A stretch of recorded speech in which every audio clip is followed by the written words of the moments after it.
प्रश्न यह उठता है कि क्या कोई भी स्त्री पुरुष, साधक या साधिका इस सिद्धाश्रम में जा सकता है, वहां रह सकता है, वहां का आनंद ले सकता है, और क्या वह वापस इस जीवन में, इस संसार में, इस समाज में आ सकता है?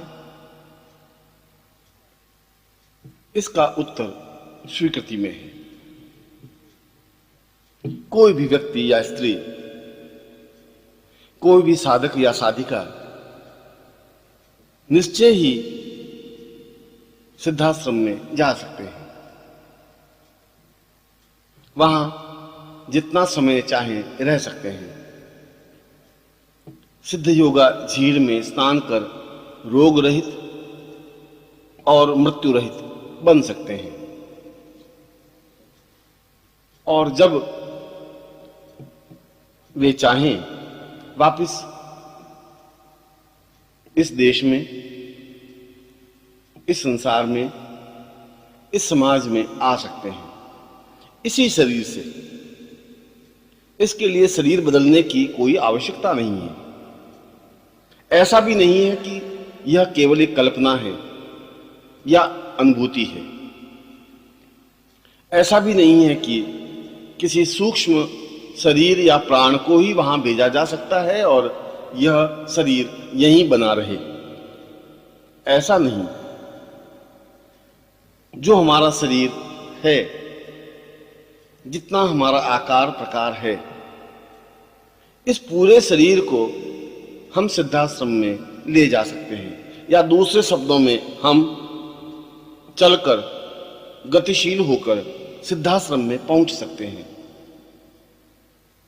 जो हमारा शरीर है, जो हमारे हाथ पैर हैं, जो हमारी चेतना है, जो हमारा मस्तिष्क है, उसके माध्यम से उस सिद्धाश्रम को परखा जा सकता है, देखा जा सकता है, आनंद लिया जा सकता है और वहां की विशेषताओं को अपने आप में समेटा जा सकता है।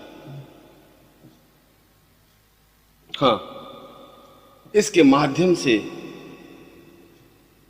जीवन को रोग रहित बनाया जा सकता है। इसके माध्यम से जीवन में मृत्यु के भय को समाप्त किया जा सकता है। इसके माध्यम से जीवन की चेतना को पूर्णता दिया जा सकता है। मस्तिष्क का विकास किया जा सकता है और भौतिक दृष्टि से वह सब कुछ प्राप्त किया जा सकता है जो मानव की इच्छा रही हो। अपनी आंखों से उन योगियों और सन्यासियों को देख सकता है जो सैकड़ों हजारों वर्षों की आयु प्राप्त हैं। उनके साथ बैठ सकता है, उनकी सेवा कर सकता है, उन्हें स्पर्श कर सकता है, उनके प्रवचन सुन सकता है, उनके द्वारा बताई हुई विधि से साधना संपन्न कर सकता है, यज्ञों में भाग ले सकता है, देवताओं के दर्शन कर सकता है और अप्सराओं के नृत्य और सुंदरियों के हाव भाव को अनुभव कर सकता है, पहचान सकता है, देख सकता है, अनुभव कर सकता है। और ऐसा होना ही चाहिए, क्योंकि जीवन की पूर्णता तो तभी है कि जब हम सिद्धाश्रम में उन योगियों और सन्यासियों के दर्शन करें जिनका वर्णन हमारे शास्त्रों में, पुराणों में आया है। हम कृष्ण के साक्षात विग्रह को देखें, उनको पहचानें, भीष्म के पास रहें, कृपाचार्य का अनुभव करें, राम और बुद्ध को देख सकें, अनुभव कर सकें, शंकराचार्य के पास बैठकर सन्यास की और साधना की बारीकियों को परख सकें और परम पूज्य गुरुदेव स्वामी सच्चिदानंद जी के दर्शन कर जीवन को धन्य कर सकें, जीवन को पूर्णता दे सकें, जीवन में आनंद की वृष्टि कर सकें। यह सब कुछ संभव है और ऐसा कई सामान्य मनुष्यों ने किया है जो आपके और हमारे बीच के हैं, जिनकी उपस्थिति आपके और मेरे बीच में रही है, जो इसी समाज के व्यक्ति हैं, जो आपकी तरह हाड़ मांस से निर्मित हैं। वे सिद्धाश्रम में गए हैं, इन सब का अनुभव किया है, कुछ समय तक वहां रहे हैं, सिद्ध योगा झील में स्नान कर अपने जीवन को पूर्णता देने में समर्थ हो सके हैं और योगियों के दर्शन कर अपने जीवन को कृतार्थ बना सके हैं और वापस इसी देह से इस समाज में आ सके हैं। यदि वे ऐसा कर सकते हैं तो आप भी ऐसा कर सकते हैं। आवश्यकता है दृढ़ निश्चय की, आवश्यकता है संकल्प शक्ति की, आवश्यकता है चिंतन और विचार की, आवश्यकता है विश्वास और श्रद्धा की। प्रश्न यह उठता है कि किन विधियों से या किन तरीकों से सिद्धाश्रम में प्रवेश किया जा सकता है। यह कार्य कोई बहुत कठिन और असंभव नहीं है, अत्यंत सहज और सरल है। इसके दो प्रकार हैं। एक प्रकार तो साधना के माध्यम से है। जब साधक सिद्धाश्रम दीक्षा प्राप्त करे गुरु से और उस पूरे शरीर में सिद्धाश्रम दीक्षा का संचरण करे, ये दीक्षा अपने आप में सामान्य और सरल नहीं होती। यह तो जब आपके मन में हिलोर उठे, जब आप गुरुदेव से प्रार्थना करें, उनके पास उपस्थित हों और उनकी कृपा से ऐसी दीक्षा प्राप्त हो जिससे कि यह सारा शरीर सिद्धाश्रम में जाने के योग्य बन सके। जब ऐसी दीक्षा संपन्न हो जाए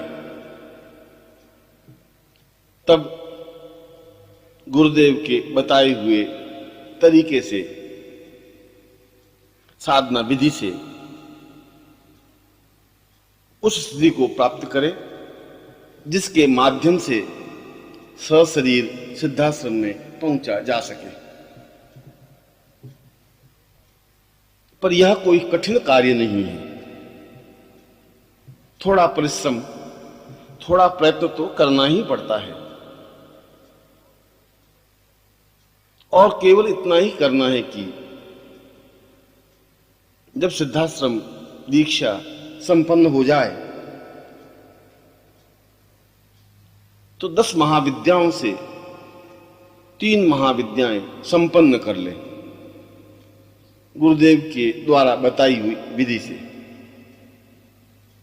उन महाविद्याओं को अपने सामने प्रत्यक्ष कर सके। प्रत्येक महाविद्या को सिद्ध करने का एक तरीका है जिसके द्वारा साधना विधि मंत्र जप संपन्न करने से महाविद्याएं सिद्ध होती ही हैं। और वे महाविद्याएं चाहे वह बगलामुखी हो, चाहे कमला हो, चाहे छिन्नमस्ता हो, धूमावती हो या काली हो, वह सामने प्रत्यक्ष होती ही है। जब 3 महाविद्याएं सिद्ध हो जाती हैं तब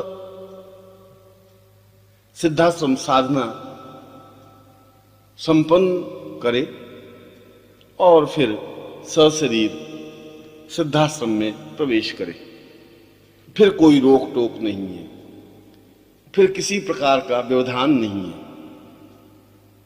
फिर उसमें वह क्षमता प्राप्त हो जाती है जिसके माध्यम से वह स्वयं अपनी इच्छा शक्ति के माध्यम से सशरीर सिद्धाश्रम में जाए, वहां विचरण करे, जब तक इच्छा हो तब तक वहां रहे और पुनः इच्छा होने पर इस समाज में आ जाए।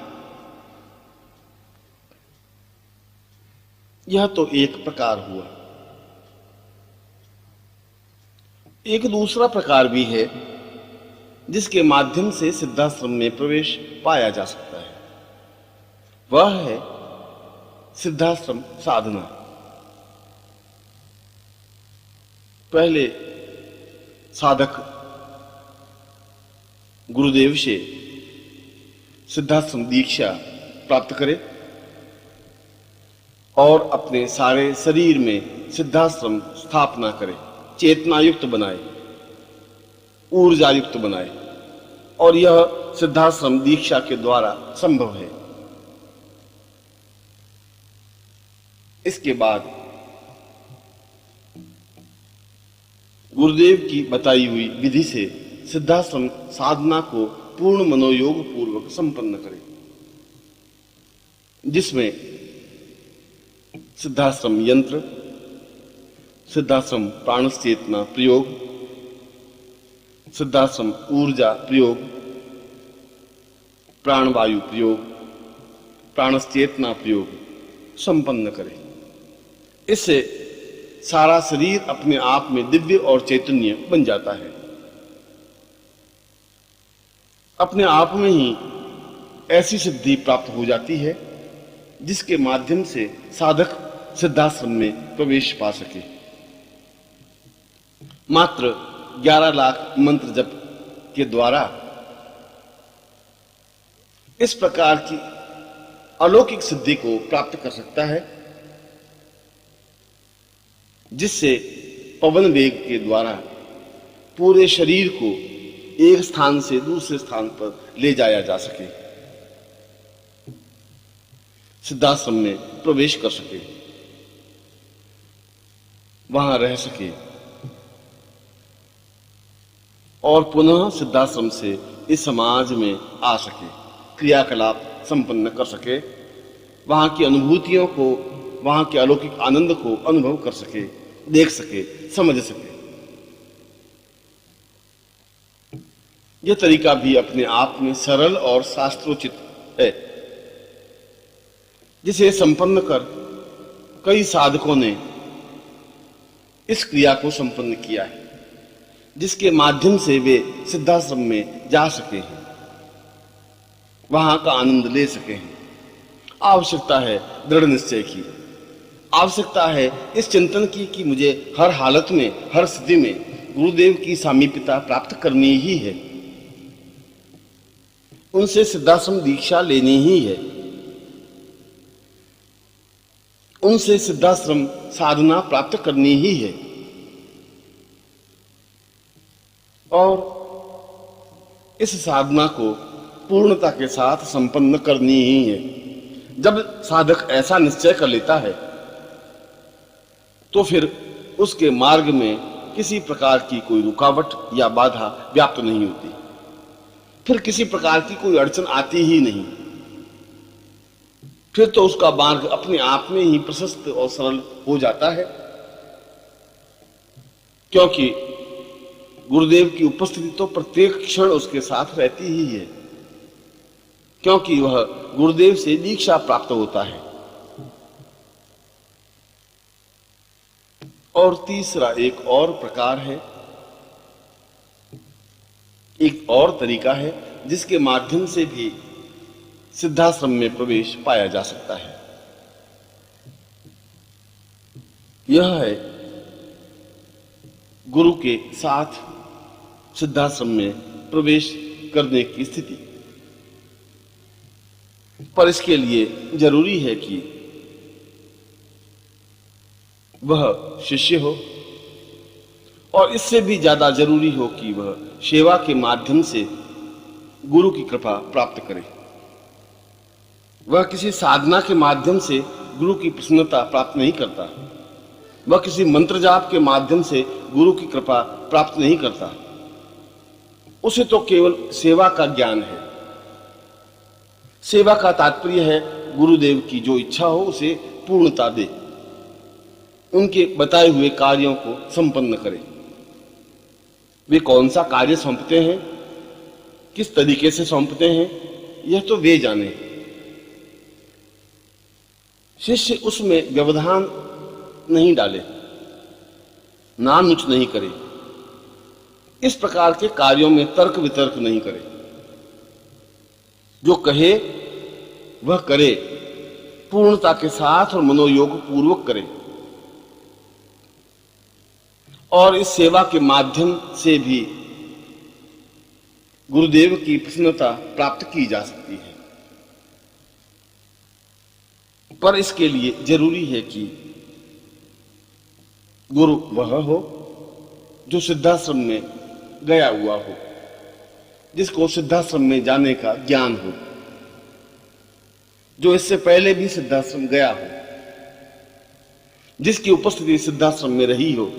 वही तो अपने शिष्य को सिद्धाश्रम में ले जा सकता है। प्रत्येक गुरु के लिए यह संभव नहीं होता कि वह शिष्य को सिद्धाश्रम ले जा सके। जो स्वयं नहीं जा सका वह दूसरों को कैसे ले जाएगा? जिसमें खुद में चेतना नहीं है वह दूसरों को चेतना कैसे दे सकता है? पाखंड और ढोंग से, प्रदर्शन और दिखावे से तो सिद्धाश्रम में प्रवेश नहीं पाया जा सकता। इसके लिए तो ऐसे सशक्त गुरु की जरूरत है जो सिद्धाश्रम का योगी हो, जो सिद्धाश्रम में गया हुआ हो, जिसको सिद्धाश्रम के रास्तों का ज्ञान हो, जो सशरीर सिद्धाश्रम में प्रवेश पाने का आकांक्षी हो, जो इससे पहले भी अपने शरीर के साथ सिद्धाश्रम में विचरण कर चुका हो। ऐसी ही गुरु की आवश्यकता इसमें होती है। और यदि जीवन में ऐसे गुरु मिल जाएं, तो फिर एक क्षण भी चूकना उचित नहीं है। जीवन के जिस मोड़ में भी वह मिल जाएं, जीवन के जिस स्थिति में भी ऐसे गुरु दिख जाएं, दौड़कर उनके चरणों को पकड़ लेना ही जीवन की पूर्णता है। उनके चरणों से लिपट जाना ही जीवन की श्रेष्ठता है। उनके चरणों से एकाकार हो जाना ही जीवन की प्रामाणिकता है। और ऐसी स्थिति आने पर वह केवल गुरु सेवा के द्वारा ही उस स्थिति को प्राप्त करता है जो साधना के द्वारा प्राप्त होती है।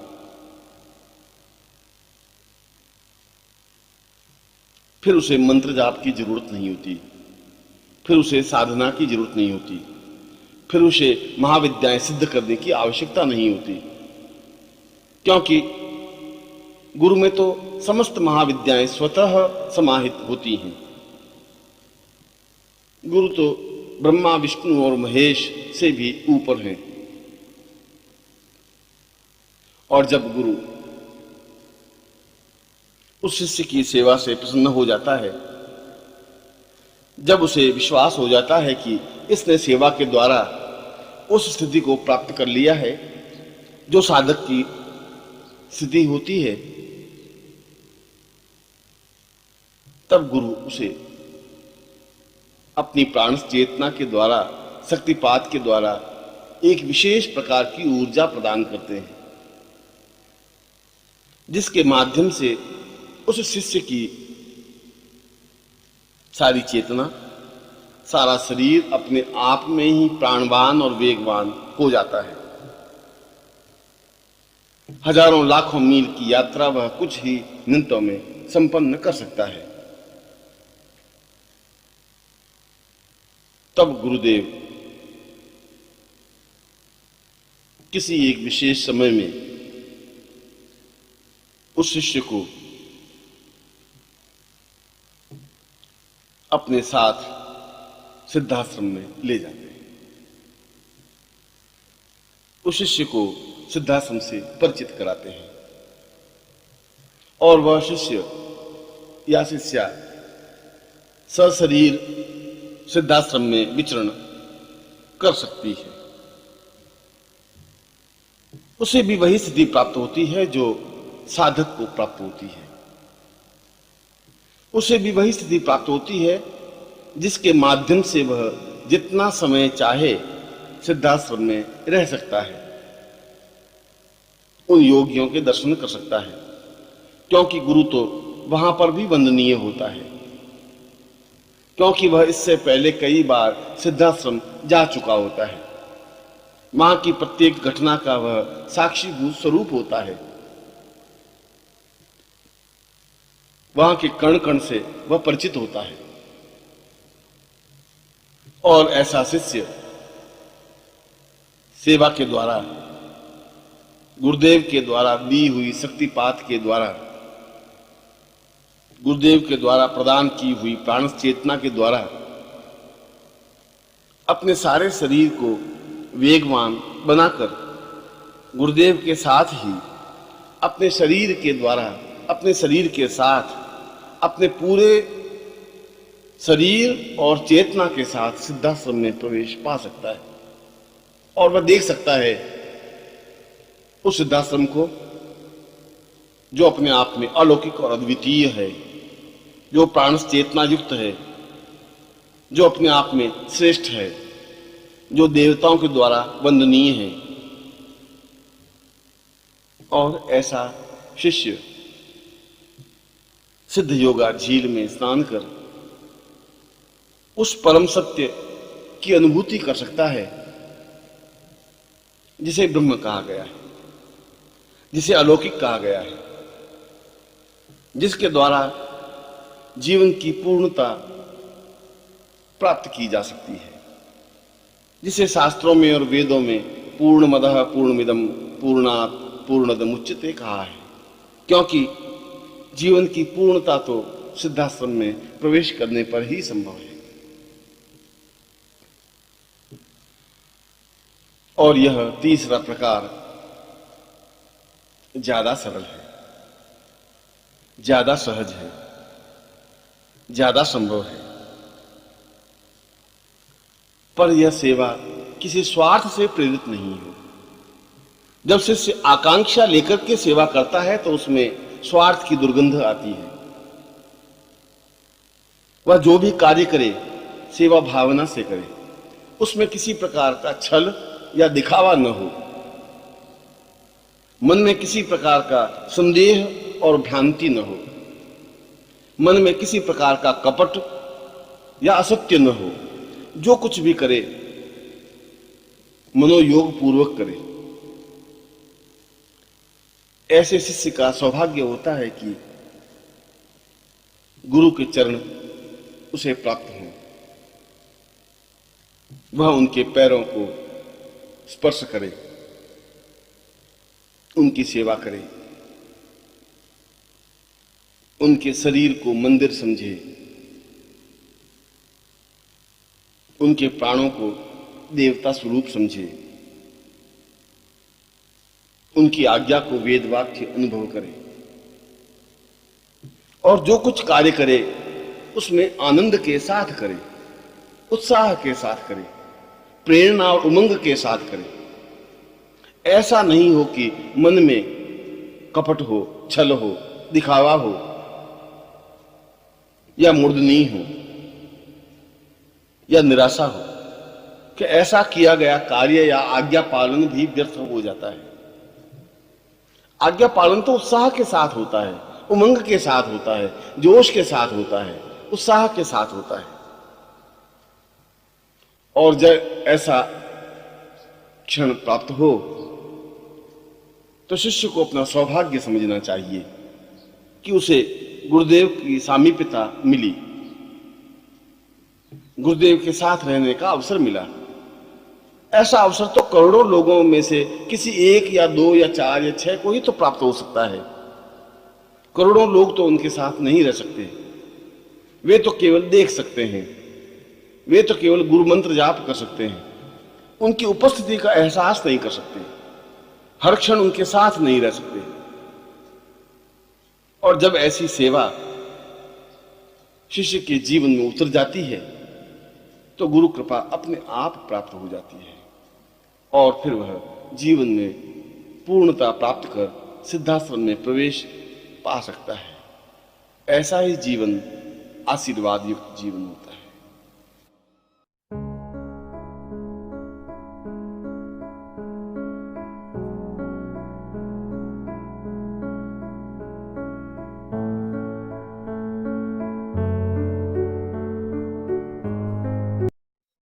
ओम परम तत्वाय नारायणाय गुरुभ्यो नमः।